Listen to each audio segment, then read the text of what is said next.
인생 처음 박수 한번 쳐주죠. 이제. 너무 잘 준비하시고 저 어저께랑 오늘 저랑 계속 연락하면서 기도문 수정해달라고 봐달라고 하고 진짜 열정적으로 너무 기도 은혜롭게 잘 준비해 주셔서 감사합니다. 인생의 첫 대표기도 진짜 떨리거든요.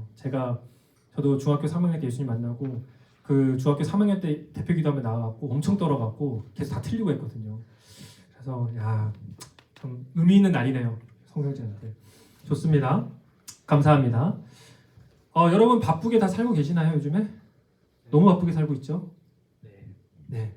바쁘게 살아간다는 것이 부정적인 의미도 분명히 있겠지만 굉장히 긍정적인 의미도 있습니다. 바쁘게 산다는 건 어떤 의미가 있을까요? 열심히 산다는 거잖아요. 그렇죠? 내가 맡은 일을, 내가 맡은 공부를, 내가 맡은 사람을, 내가 맡은 사명을, 사역을 열심히 최선을 다해 또 치열하게 감당하며 살아가고 있다라는 증거 아니겠습니까? 여러분 지난 한 주 열심히 사셨기를 믿습니다. 열심히 치열하게 산 여러분에게 하나님의 평강과 위로가 함께하기를 또한 주님의 이름으로 축원합니다. 그 성경을 보면요, 우리만 그렇게 열심히 산 건 아니더라고요. 그러니까 우리 진짜 치열하게 살고 열심히 살고 성실하게 살았지만 우리만 그렇게 산 것이 아니라 성경을 보니까 성경 속의 예수님도 성경 속의 제자들도 정말 열심히 살았다, 바쁘게 살았다라고 증거하고 있습니다. 우리 예수님의 제자들은 예수님이 바쁘게 살면 어떻게 해야 됩니까? 따라서 바쁘게 살아야죠. 그렇죠? 그래서 어떻게 나오냐면 음식 먹을 겨를도 없었다는 거예요. 음식 먹을 겨를도. 오늘 본문 말씀 읽어보셨죠? 20절에 음식 먹을 겨를도 없이 바쁘셨다라고 증거하고 있습니다. 그런데 이 구절만 나오는 게 아니에요. 마가복음 6장 31절에도 또 동일한 말씀이 나오는데요. 우리 함께 읽어보도록 하겠습니다. 시작. 그때 예수께서 그들에게 말씀하셨다. 너희는 따로 외딴 곳으로 와서 좀 쉬어라. 거기에는 오고 가는 사람이 하도 많아서 음식을 먹을 겨를조차 없었기 때문이다. 예수님도 제자들도 굉장히 바쁘게 살았습니다. 밥 먹을 시간조차 없을 정도. 여러분 밥 먹을 시간이 없을 정도로 바쁜 적 있으세요? 많죠. 여기 일하시는 분들 계시는데 열심히 사는 거 다 알고 있습니다. 하나님께서 주신 일을, 공부를 밥 먹을 겨를도 없이 열심히 요령 부리지 않고 그렇게 살아가는 것 칭찬받아 마땅합니다. 우리 예수님도 그렇게 사셨기 때문이죠. 예수님도 병자들을 고치시고 사람들을 가르치시고 또 새벽에는 어떻게 했어요? 새벽에 나가서 혼자 한적한 곳에서 하나님께 기도하시고 정말 새벽부터 밤까지 그렇게 정신없이 치열하게 열심히 사셨습니다. 여러분 우리도 예수님의 모습을 보면서 정말 열심히 살아야 합니다. 열심히 살아야 될 이유는 예수님이 그렇게 사셨기 때문입니다. 게으름 피지 말고 우리에게 맡겨진 일들을, 맡겨진 공부를, 맡겨진 사역을, 맡겨진 사람들을 우리 모두가 최선을 다해서 섬기고 사랑하고 최선을 다해서 행하는 것이 우리의 마땅한 모습이라고 믿습니다.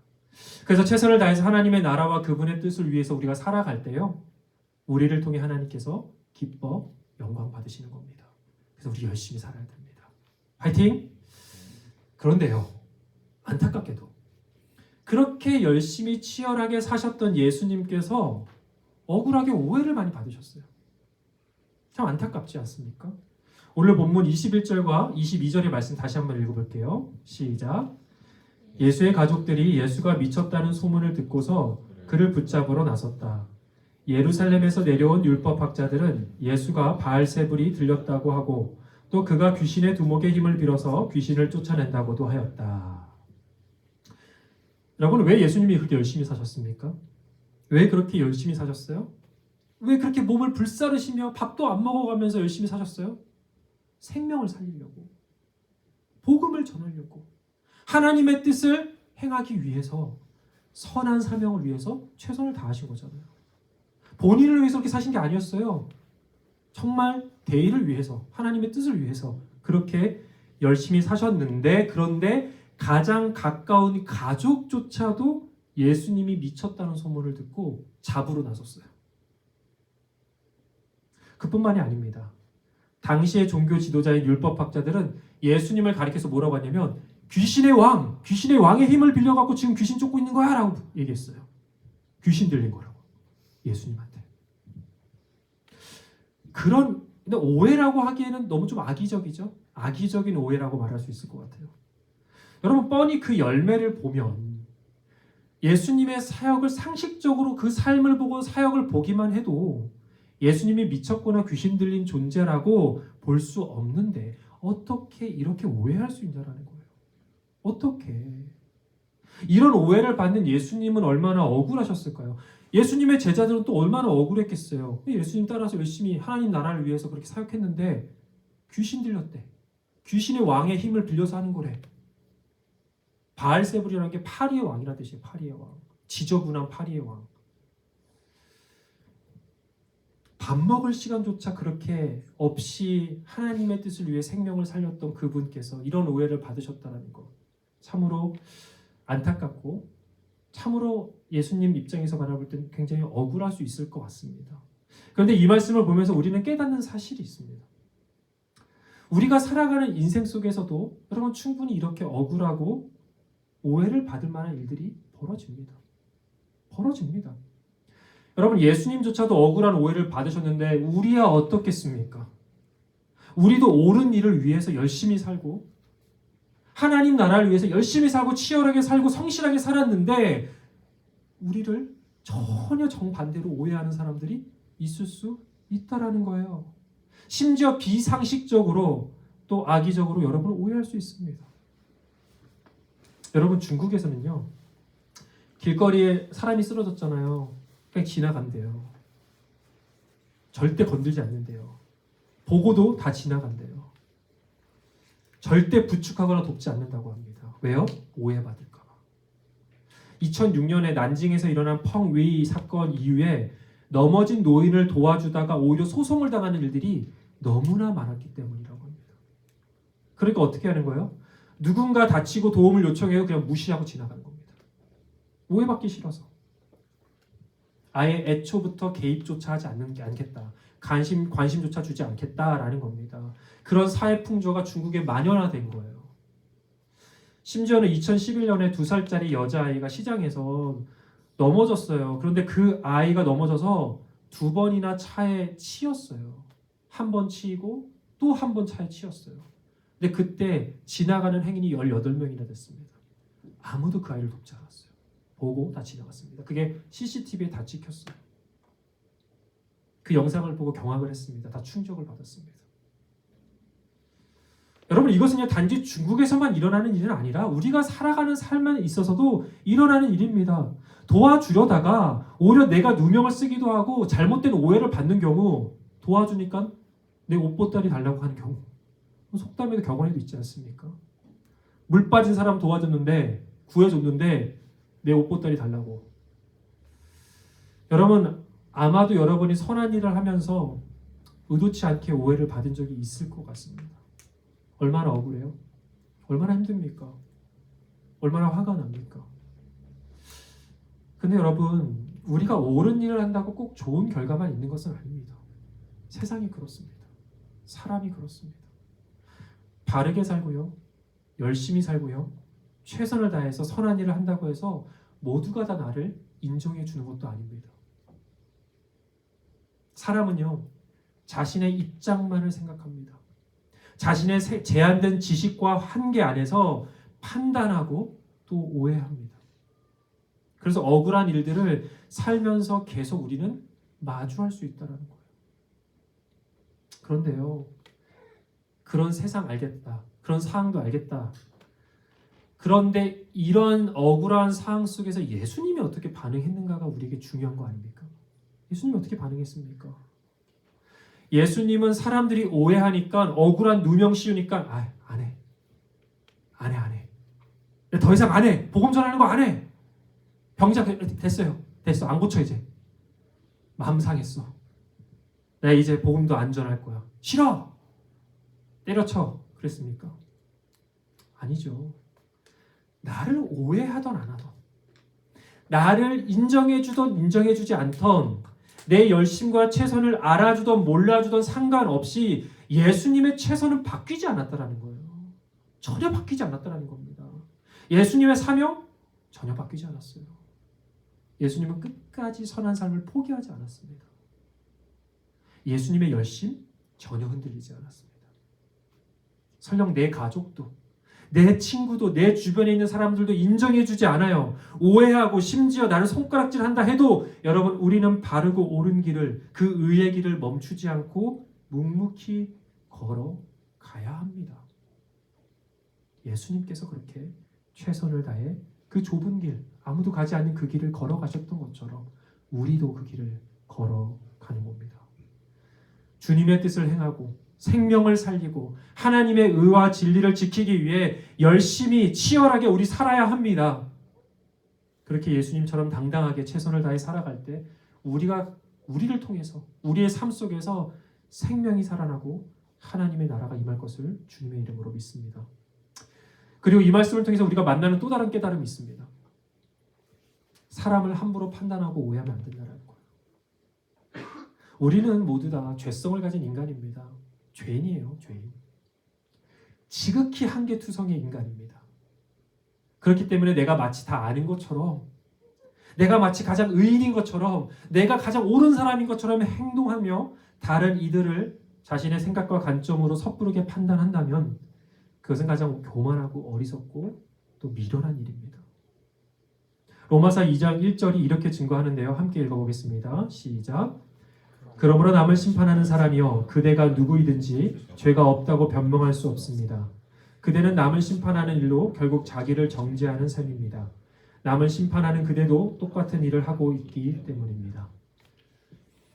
우리는 옳고 그름을 판단할 줄 알아야 됩니다. 어떻게요? 하나님의 말씀의 기준으로 옳고 그름을 반드시 판단해야 됩니다. 그런데 그 말이 우리가 심판자가 되었다는 말이 아닙니다. 우리는 자꾸 타인을 정죄하고 싶어 해요. 심판하려고 합니다. 저 인간, 저 사람 손가락질하면서 마치 자신은 그 심판에서 제외된 사람인 것처럼 착각합니다. 여러분, 그렇지 않습니다. 우리 모두가 다 하나님 앞에서 심판을 받을 대상이지 우리가 누구를 심판할 자격이 없습니다. 그렇기 때문에 잘못된 소문으로, 잘못된 정보로 사람을 섣부르게 판단하면 안 되는 겁니다. 예수님의 가족들도 예수님 미쳤다는 소문 듣고 나간 거 아니에요? 가족조차도 예수님 미쳤대요, 미쳤대라는 그 소문 듣고, 거짓 소문 듣고 나간 거 아닙니까? 자신들이 직접 예수님의 사역의 현장에 함께하고 그 가르침을 직접 들은 것도 아니고 단지 소문으로 예수님을 판단했습니다. 그렇게 하면 안 된다는 겁니다. 그렇게 사람 오해하면 안 된다는 겁니다.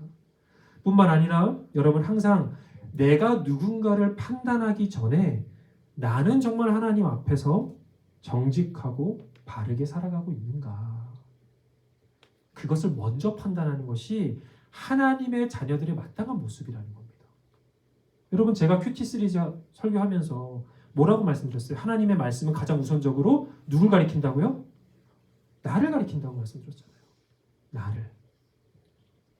하나님의 말씀은 우선적으로 나를 변화시키는 말씀입니다. 그래서 그 말씀은 가장 먼저 나를 향해야 한다고 말씀드렸어요. 하나님의 말씀으로 자신을 성찰할 수 없는 사람, 나를 돌아볼 수 없는 사람, 내가 뭐가 부족하고 연약한지를 나를 바라볼지 못하는 사람은 어떻게 되는지 아십니까? 항상 오해하고 판단하고 정죄하고 남을 탓하게 돼 있습니다. 그럼 잘못된 길을 갈 수밖에 없어요. 사랑하는 여러분, 남의 눈의 티끌보다 나의 눈에 있는 들보, 기둥덩어리 아닙니까? 그 기둥을 볼 수 있는 겸손하고 또 지혜로운 사람 될 수 있기를 주님의 이름으로 축복합니다. 그럴 때 여러분을 통해서 하나님께서 즐거이 일하시기 시작할 거예요. 그런 사람을 하나님이 들어서 사용하시는 겁니다. 할렐루야. 다음 이어서 본문 23절에서 26절 말씀 같이 읽어보겠습니다. 시작. 그래서 예수께서 그들을 불러놓고 비유로 그들에게 말씀하셨다. 사탄이 어떻게 사탄을 쫓아낼 수 있느냐? 한 나라가 갈라져서 서로 싸우면 그 나라는 버틸 수 없다. 또 한 가정이 갈라져서 싸우면 그 가정은 버티지 못할 것이다. 사탄이 스스로에게 반란을 일으켜서 갈라지면 버틸 수 없고 끝장이 난다. 여러분, 귀신의 왕의 힘을 빌려서 지금 귀신을 내쫓고 있다는 율법학자들의 그 말도 안 되는 주장이 예수님이 맞받아친 거예요. 뭐라고 했습니까? 아니, 귀신의 힘을 빌려서 귀신을 내쫓는 게 말이 되냐? 사탄도 귀신도 서로 갈라지고 분열하고 서로 지들끼리 싸우지 않아 라고 얘기하는 거예요. 예수님께서 귀신의 힘을 빌린다는 말도 안 되는 주장에 비유로 말씀하셨어요. 물론 이 말씀 비유입니다. 비유예요. 그런데 여러분 이 비유를 통해서 우리가 알 수 있는 건 사단도 서로를 음해하거나 비방하거나 분열시키지 않는다는 겁니다. 그것은 심하게 말해서 뭡니까? 사단들도 서로 하지 않는 행동이야 이거예요. 사탄도 하지 않는 행동이야 라고 말하는 것 같습니다. 그런데 안타깝게도 이 시대의 교회는 어떻습니까? 여러분 그리스도 안에 한 몸인 지체들끼리 서로 비방합니다. 비난합니다. 손가락질합니다. 무리를 지어서 끼리끼리 팔을 만들고 뒤에서 몸된 지체들을 뒷담화하는 그런 안타까운 일들이 일어납니다. 서로 싸우고 다툽니다. 그런데 그런 행동들은 누구도 안 한다고요?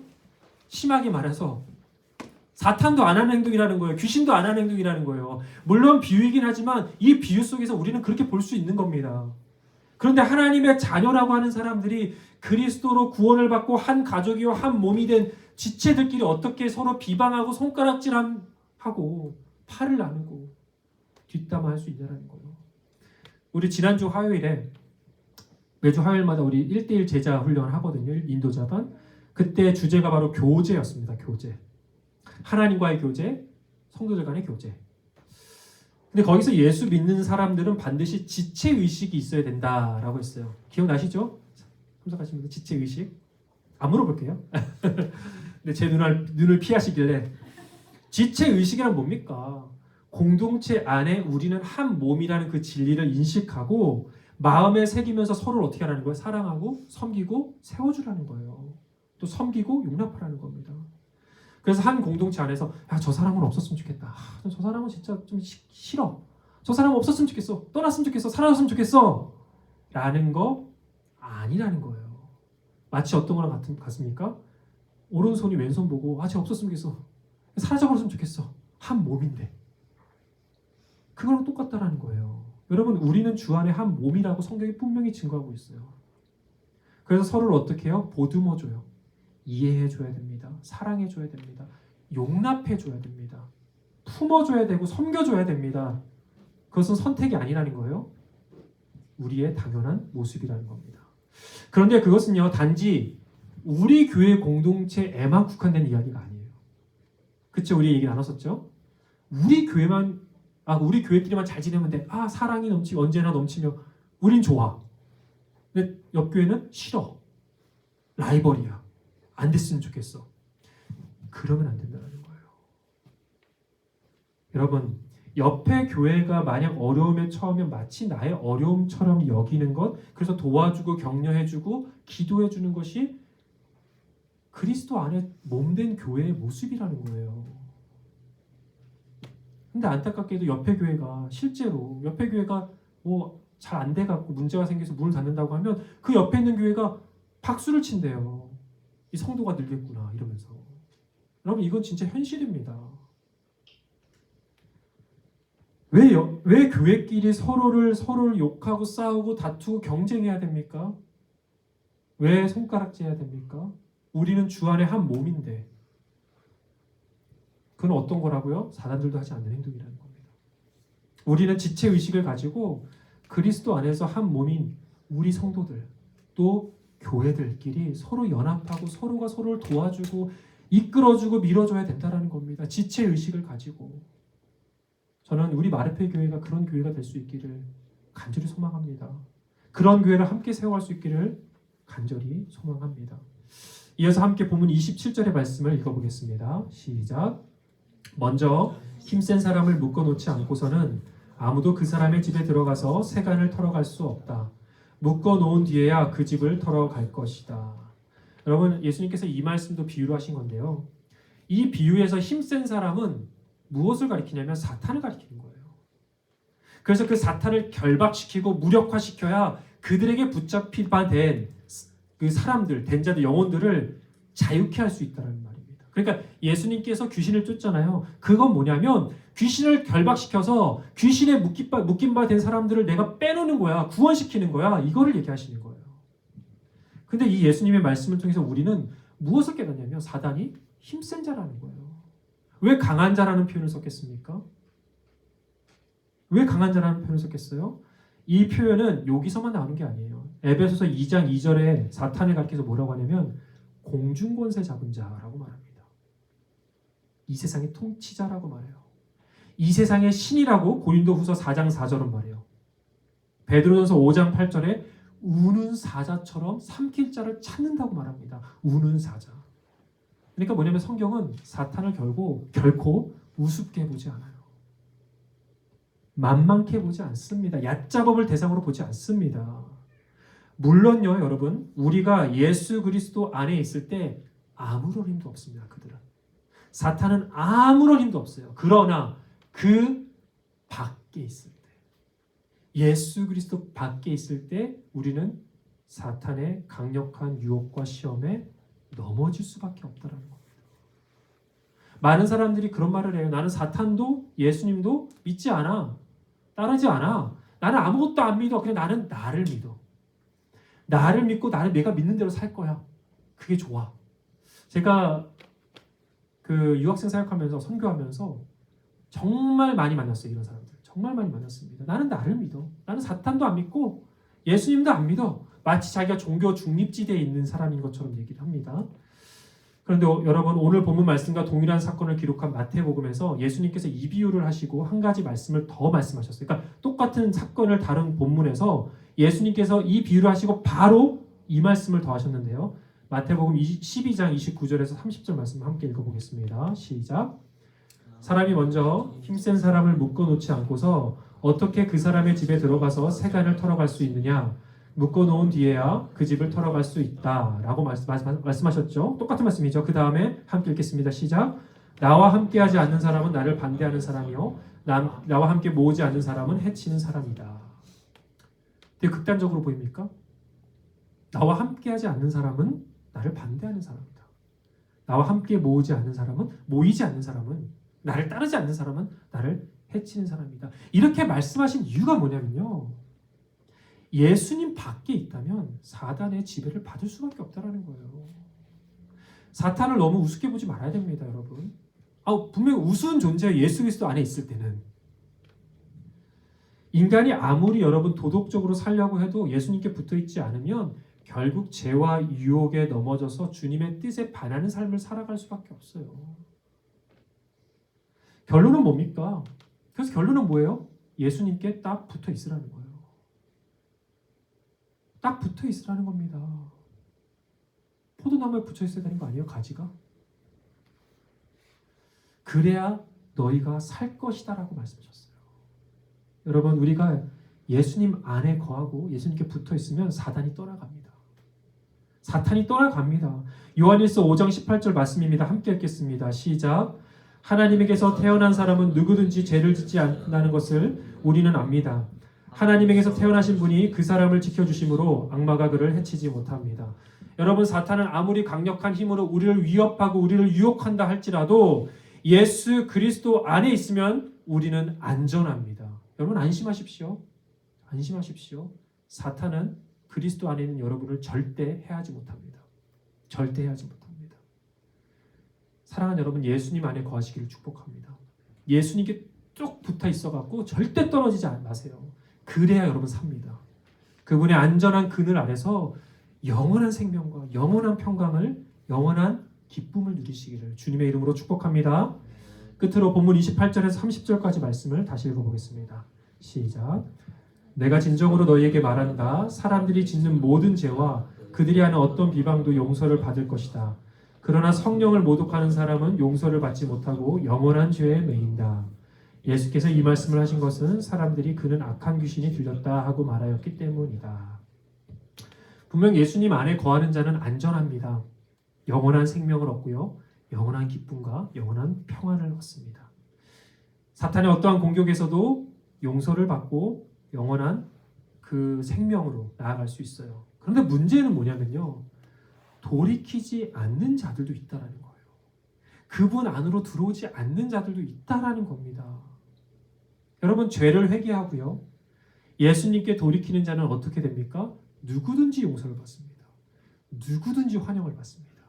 예수님이 팔을 벌려 환영합니다. 왔어.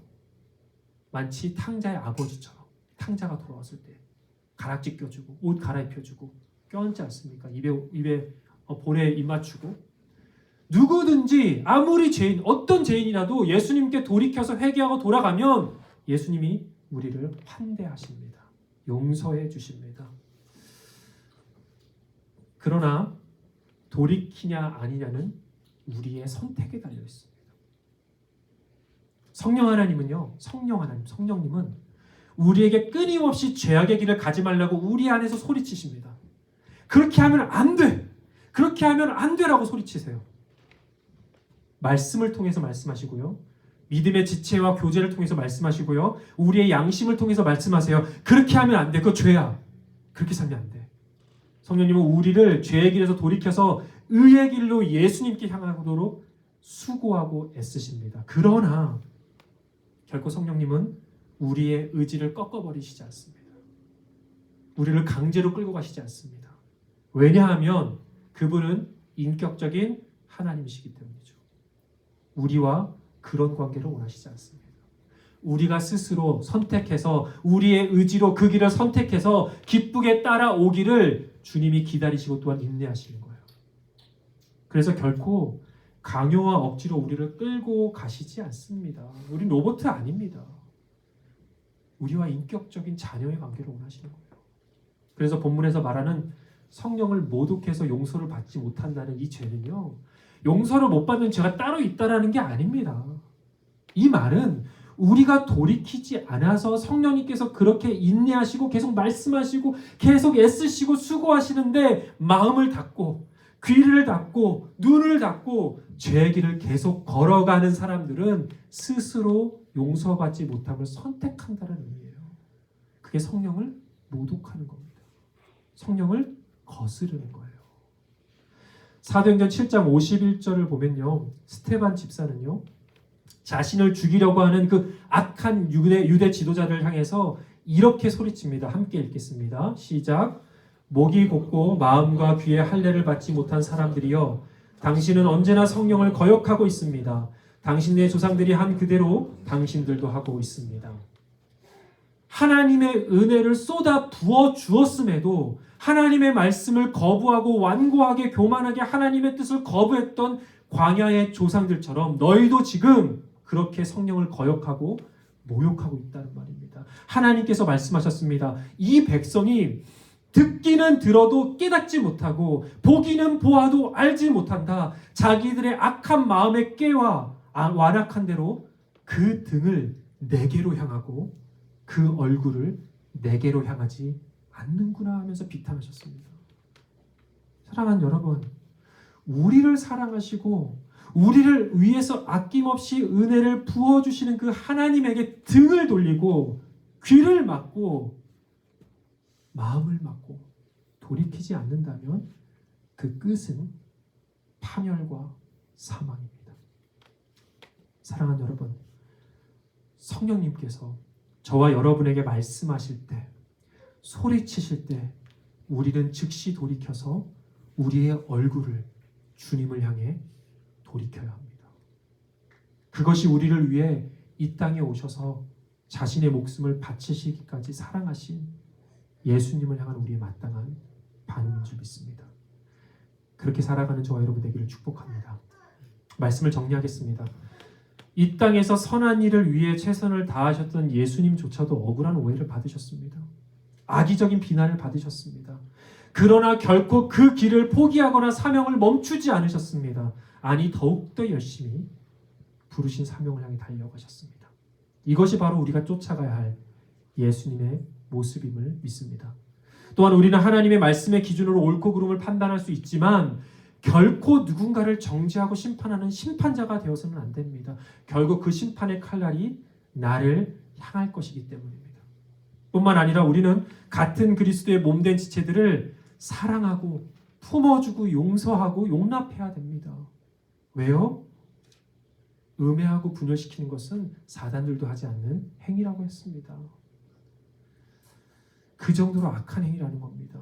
그래서 우리들은 주 안에 한 몸이고 한 가족임을 마음에 새기면서 지체의식, 우리는 다 한 몸이다 라는 마음으로 서로를 격려하고 위로하고 사랑하기를 축복합니다. 또 사단의 권세가 아무리 강하고 그 유혹이 아무리 강력해도 예수 안에 있을 때 우리는 안전하고 우리는 하나님의 완전하신 평강과 기쁨과 생명을 누릴 수 있습니다. 그래서 우리는 주님께서 우리를 부르시는 그 음성을 날마다 듣고 죄에서 돌이켜 주님께 우리의 얼굴을 향할 수 있는 지혜로운 하나님의 자녀들 되시기를 주님의 이름으로 축복합니다. 사랑하는 여러분, 오늘 주신 말씀을 우리 마음에 새기면서 예수 그리스도 안에 참된 하나됨을, 참된 평화를, 참된 기쁨을, 참된 생명을 날마다 경험하시는 저와 여러분 되기를 기도하겠습니다. 우리 함께 기도합니다. 같이 기도하겠습니다.